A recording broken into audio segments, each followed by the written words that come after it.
আপনি মুখে কাপড় দিয়ে রেখেছেন, আমার সন্দেহ হচ্ছে। আমি আমার নাম বলতে পারবো না। হিন্দুদের কোন বইতে এটা লেখা আছে?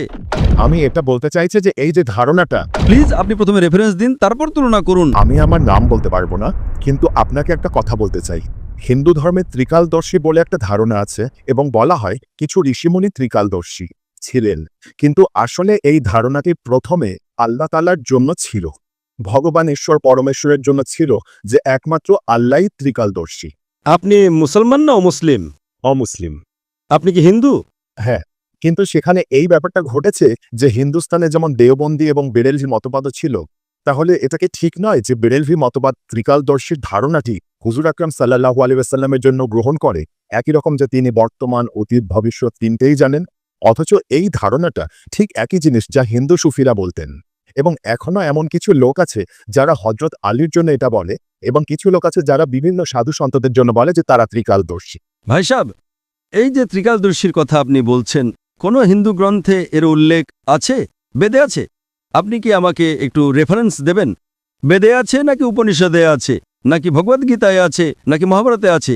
এই ত্রিকালদর্শী কোথায় আছে? আপনি কি জানেন কোথায় আছে? না। আমি হিন্দু ধর্মের ছত্র, আমি হিন্দু ধর্ম পড়েছি। যা বেদে লেখা আছে তাকে বলে অবতার। এই ত্রিকালদর্শী নিয়ে আপনি বলছেন বেরেলভিরা বলে, এটা আপনি কোথা থেকে নিয়ে আসছেন? আপনি কোন বইতে এটা লেখা আছে বলছেন? হিন্দুদের কোন বইতে এটা লেখা আছে?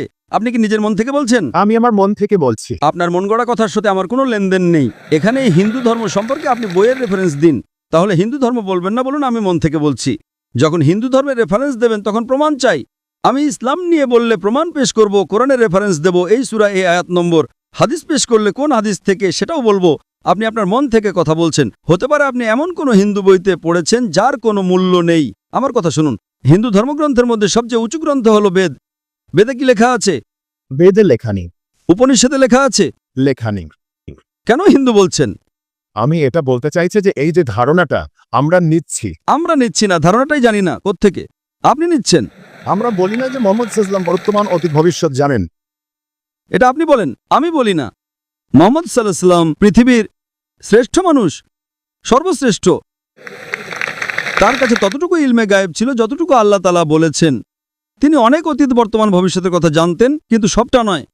আল্লাহ তাকে যতটুকু জানিয়েছেন তার কাছে ঠিক ততটুকু ইলমে গায়েব ছিল। আমি আসলে দুটোর তুলনা করছিলাম যে প্লিজ আপনি প্রথমে রেফারেন্স দিন, তারপর তুলনা করুন। আপনি রেফারেন্স না দিয়ে এমন কথা বলছেন, আপনি শুধু বিভ্রান্ত করছেন। আপনি বুঝলেন তো? মুখে কাপড় বেঁধেছেন, নাম বলছেন না, কোনো সমস্যা নেই। গতকাল এত হিন্দু এসেছিল, গতকাল এত প্রশ্ন করেছে, আপনি মুখে কাপড় দিয়ে রেখেছেন, আমার সন্দেহ হচ্ছে। আপনি রেফারেন্স দিন, আমার কোনো আপত্তি নেই, নইলে অন্য কোনো প্রশ্ন করুন।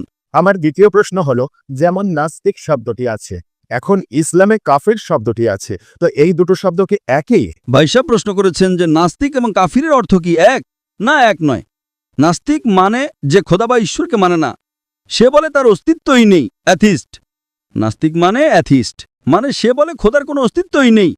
কাফিরের অর্থ হলো যে কুফর করে, গোপন করে। কাফির শব্দটি আরবি শব্দ কুফর থেকে এসেছে, যার অর্থ গোপন করা, এবং ইসলামিক পরিভাষায় কাফির তাকে বলা হয় যে ইসলামের সত্যকে অস্বীকার করে। গোপন করা বা অস্বীকার করাকে কুফর বলে।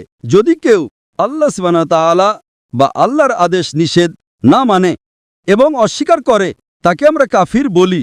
তো কাফির নাস্তিক হতেও পারে, নাও পারে। এই দুটো শব্দ আলাদা, কিন্তু নাস্তিক মানে যে খোদাকে মানে না। কাফির খোদাকে মানতে পারে, কিন্তু ভুল খোদাকেও মানতে পারে। ইংরেজিতে আপনি যাকে কাফির বলছেন তাকে অ্যাথিস্ট বলে, নাস্তিককে ইংরেজিতে অ্যাথিস্ট বলে। কাফিরকে বলা হয় ওয়ান হু রিজেক্টস। দুটোর মধ্যে পার্থক্য আছে। হতে পারে কখনো নাস্তিক আর কাফির এক হয়ে যায়, নাস্তিক কাফির হতে পারে, কাফির নাস্তিক হতে পারে। দুটোর অর্থ আলাদা। নাস্তিক মানে যে খোদার অস্তিত্বে বিশ্বাস করে না, কাফির হলো যে অস্বীকার করে। হতে পারে একজন মানুষ খোদাকে মানে কিন্তু সঠিক খোদাকে মানে না, সেও কাফির হতে পারে।